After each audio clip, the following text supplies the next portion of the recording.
Yesu nashimwe mwese ndabashuhuje aho muri amahoro y'Imana bane namwe ndashuhuje abamama abapapa abakobwa abasore ndabashuhuje mwese aho muherereye muraho neza ndiza neza ko mukomeye Yesu Kristo nahabwa icyubahiro mugakiza mwumva mukomeye niba mudakomeye naho rero mugende mugire iki mwihane kugira ngo Imana ibabarire. Haleluya. Uyu munsi tuje kuganira ku bintu bijanye n'ukuntu wabyara kurugero. Haleluya. Yesu nashimwe cyane. Tuje kuganira. Nje kuganira n'abamama. Haleluya. Bamama nje kuganira namwe. Hari ijambo Imana yampaye ngo ndabahereze. Iryo jambo ndakwinginze aho uri hose urifate ugende uritekerezeho, sibyo? Ugende uritekerezeho nturisigaho ngaho. Hari abo Imana ishaka kurokora, hari abo Imana ishaka kubohora. Haleluya. Rino jambo ndarizaniye abamama. Ni jambo riri muri Yesaya igice 66 ku murongo w'ikenda.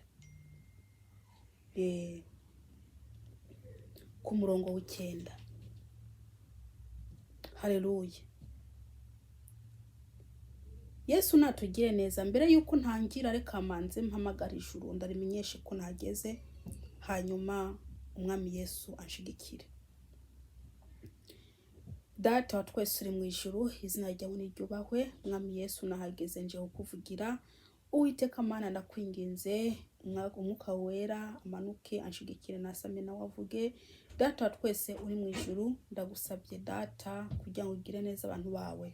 Umumama agiye kumviriza ino video mwami Yesu imugira akamaro. Data ndakwinginze mwami Yesu umuhe kubitekerezaho. Uwiteka mwami ndazi ko ukunda abana bawe, urabakunda, niyo mpamvu uba ushaka ko bumva ijambo ryawe. Haleluya. Ibyo batari bazi bakabimenya. Urakoze mwami w'abami, sabye nizeye kubyumvishije mu izina rya Yesu Kristo. Amen. Reka dusome mu izina rya Yesu.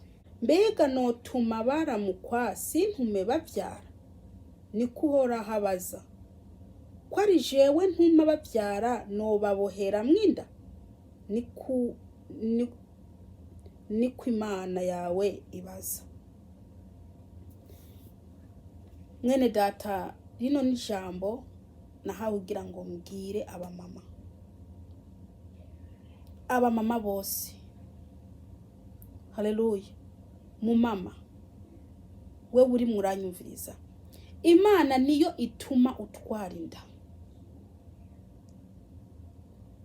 Imana niyo ituma utwara iyo nda ufite, cyangwa se utwara ziriya watwaye abo bana ufite. Niyo yabaremeye mu nda. Ntago ari wewe wabigizemwo uruhara cyangwa se umugabo wawe. Haleluya. Yesu nashimwe. Ntiwiyumvire ko kari wewe uba warabigizemo uruhara ngo utware inda, cyangwa se umugabo wawe ngo abigiremo uruhara ngo utware inda. Ntabwo bibaho. Imana niyirema, kandi ntabwo ushobora kubuza Imana kurema. Ugiye kuyibuza uba uri murakora icyaha, kubera ko ibishaka abantu baze mu isi. Niyo systeme ikoresha kugira ngo ireme umuntu. Murazi ko ubwa mbere kugira ngo Imana ireme umuntu yafashe utwondo kugira ngo imureme, ariko noneho ifite yindi system ikoresha kugira ngo izane umuntu mu isi, umugore n'umugabo kubonana kugira ngo Imana ireme. Yo niyo ituma utwara inda, kandi na biriya bise biza niyo ibituma biza kugira ngo ikiremwa cyayo gisohoke kije hagaragara. Haleluya. Ikindi kuriya ndakubwira ngo push. Iyo aba atari Imana ibikora ntago umwana abasohoka, ntibibaho. Yari gusohoka gute? Kuriya kuvyara neza rwose ni Imana iba irimo irakubyaza, ntago aba ari wewe, ntago aba ari imbaraga zawe. Uzurebe, hari ingo nyinshi zidafite abana kandi zibashaka. Umva, bagerageje ariko birananirana, kubera ko atari ico gihe cabo, cyangwa se kubera ko ariko Imana yabishatse. Mwene data mu mama uri muranyumviriza, iriya Mana ikuremera umwana mu nda, umwana agakura akagukurira mu nda ntupasuke inda, umwana akamera umushatsi mu nda, Imana igashiramwo umushatsi ku mutwe w'umwana, ntihagire icuba kandi ntunabimenye. Ese wabyumviriye? Hari ubwo bimenya se? Imana iri mwirarema, uramenya ko iri mwirarema. Akaguru se igihe Imana ishiraho akaguru k'umwana mu nda yawe urabimenya? Mbese igihe Imana itira kwa maso wewe urabimenya? Igihe Imana ishira kwayo akaboko cyangwa amaboko wewe hari ibyo umenya? Ntabyo umenya. Ni Imana irema, Imana niyirema. Haleluya. Imana irema umwana mu nda, wewe ntubimenye. Wewe wewe ubwawe umenya ko ufite inda gusa, ariko ibiriko birakoreka mu nda yawe ntabyubuzi. Ukuntu Imana ibiriko iratera kutu, itera ko turi, itera kuturiya, ishira ku rurimi ntabyuzi, umunwa ukuntu utera ko, mbese ukuntu ifatafatanya umubiri wose ikabu umwana akaba umuntu, nta na kimuzi. Bishatse kuvuga ko wowe ataruhara ubigiramo. Imana niyo irema yonyine. Iriya Mana rero irema niyo ifite no kugira iki, no gushira hagati iki umwanya. Haleluya. Wewe urasenga ati Mana mpinda sawa, ugira ngo se usenza ati Mana impa mbyare Kurugero, ugira ngo yabyanga? Kuba uvyara umwana hashize amezi angahe ugatwara iyindi nda, hashize amezi angahe ugatwara iyindi nda, ugira ngo si Imana ibiri kirarema? Ariko mu gihe uza ubifatiye umwanya ugasenga ukabwira Imana, kubera ko ariyo irema. Imana ni irema, nta mwana w'umuntu abigiramo uruhara. Iyo ubifatiye umwanya ukabisengera, ukabwira Imana ko yaguha abana Kurugero, Imana irabikora rwose. Hari abo yabikoreye ndabazi. None wewe ugiye kumbwira ko Imana itabigukorera? Cyangwa se ni iki cyatuma Imana itabigukorera?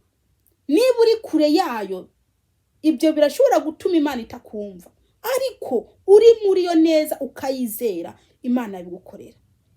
Erega mu bisanzwe ikintu kidutandukanya n'Imana n'ibyaha, ariko iyo atabyaho ufite bikurega, Imana irumva amasengesho yawe. Ndazi abantu yabikoreye, ndazi abantu yabikoreye, nta mafamilia planning bigeze bajamwo, ahubwo Imana yarabibakoreye, babyara abana Kurugero. None wewe mwene data, izo nshinge uri muri teza, uri muri teza ibibazo, kubera ko umuntu yagiye muri familia planning nta juru afite. Umuntu ari muri familia planning nta juru afite, keretse yihanye akihana, hanyuma agacagira iki, agaca abireka ibyo bintu ari mwarakora, agasaba Imana imbabazi. Kubera ko iyo umuntu agiye muri familia planning abagiye kwica. None gusenga Imana ikakwishura no kuguma wicagura abana kweri, wumva bingana? Senga Imana umuti wo kugira ngo uvyare ku rugero n'ugusenga. Bwira Imana ibibazo byawe, bwira Imana ibibazo byawe. Nimba ubaga uvuga ati Mana ndakwinginze, reba maze kubagwa kangahe, ndakwinginze impa abana ku rugero, ndagusabye. Kandi usenga Imana, mbese igihe kitaragira cyo gusama iyindi nda. Niba ubyaye umwana akavuka, cusenga Imana, uyiririre ati Mana ndakwinginze uyu mwana aza kure, ndakwinginze nze mbyara uwundi ku rugero. Ubibwire Imana, usenge Imana, uyibwire ibibazo byawe. Imana rero niyizabona, niyabona ko bikwiye izabikora, niyabona ko bikwiye izabikora. Mwene data nimureke kuyica. Bariko barabwira ngo ko kuja muri family planning atakibazo.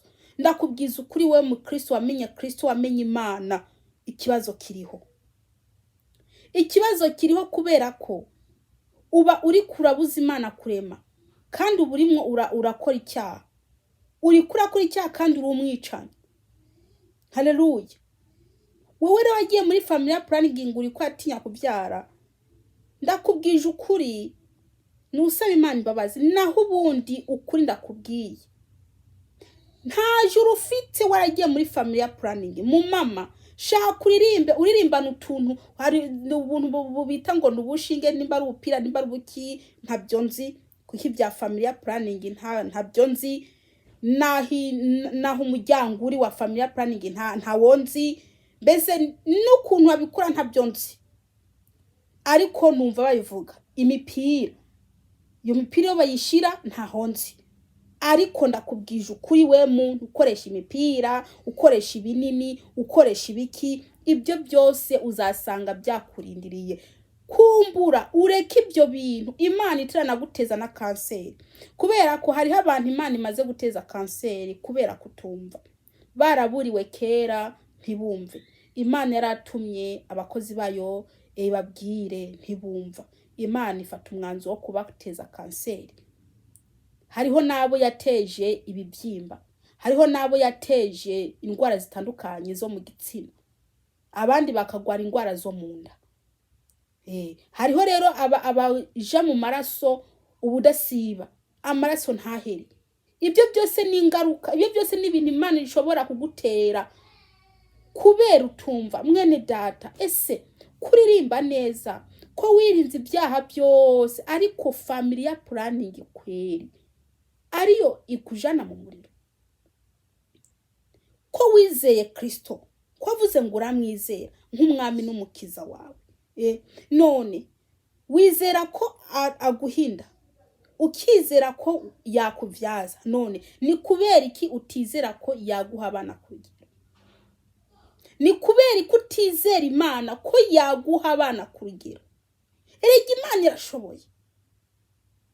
Mbese ko mwafashe Imana muri mwebwe mukayigira ntoya, ko mutayigira niniya muri mwebwe muyigire niniya kabisa. Mbese mwizere ko ikora ibintu byinshi byose, idakora kimwe gusa. Imana nta gikora kimwe, ikora byose. Mbega notuma baramukwa sintume babyara? Imana irimwe irakubaza, we uri muri family planning. Imana yatuma muramukwa ntitume mubyara? Imana yabazanira ibise, mbese ikabima kubyara? Ukwiye kwibaza, ukwiye kwiyumvira. Iyo Mana iyo uri kuratera akagere, ukayizera mwibi ntuyizere mwibi, mwene data uri murigira nabi. Kuko ari jewe ntuma babyara, nobabohera mwinda. Niyo ituma babyara. Imana niyo ituma abantu babyara. Umuntu rero azakubesha ngo ni kwera iki ngo abagore ngo arabyara cyane, ngo barakubesha, nta ubyara cyane suri Imana kariyo ibyara. uvyara cane suri Imana wa muntu n'umugabo wawe aguma aguhohotera ngo uravyara cane wowe ivyara cane se ubaye Imana ese ugira ngo hari uruhare uba wabigizemo ntibazi baguhora ubusa Imana nibyara icyo nakubwira mu mama mwiza genda upfukame bwira Imana uyitera agahinda yibwira agahinda kawe uyibwire ibibazo byawe Imana izakumva izaguha abana Kurugero mureke kuzamwica mugenda muntu uzenye mu mafamilia planning mu bituma muzanarimbuka cyangwa se Imana ikabakubita inkoni familia planning ni icyaha familia planning nta mukristo akwiye kuja muri familia planning muba muri ko murica nico kimwe c'abantu bafata intanga zabo bakazisesa hasi ibyo byose nukwica Imana ntibireba neza nico kimwe c'abantu bafata amakondomu bagakoresha mu kubonana n'abagore babo ibyo byose Imana irabyanga kuko ziriya ntanga uzisheshe uburiko uraha Satani kimaze uburikura ha Satani kimaze mwene data mu buryo bw'umwuka uburikura ha Satani kimaze cy'abana bawe nese abana ubuceshe se nabana ubutaye none ugira ngo se ngo Imana izanezerwa se ziriya ntanga umuntu asesa hasi umugabo asesa hasi ugira ngo ntaba ari kara Satani ikimaze ntabashesha amaraso se Satani anezerwa abadayimoni bajejwe gufata izo ntanga barazifata nyine bakanezerwa kubera ko ubu zibahaye kandi rero Imana ntizanezerwa izakubona ko izakubona kuri umwicanyi ibyo bintu bizabarimbura rwose mukwiye kubireka rero mu mama nugira iki senga Imana izakwishura Imana izaguha abana Kurugero ni mwizera Imana bikwiye by'ukuri izera Imana bikwiye senga Imana saba Imana uyereke ibibazo byawe Imana izakwishura dusenga Imana Data wa twese uri mu ijuru ndagushima ndaguhimbaje ko aya magambo uhaye abantu bawe ndakwinginze mwami Yesu ubajye neza maze Data wa twese haleluya Mana ubahe kumvize no jambo maze baryumvire ni mwizajya Yesu Kristo amen.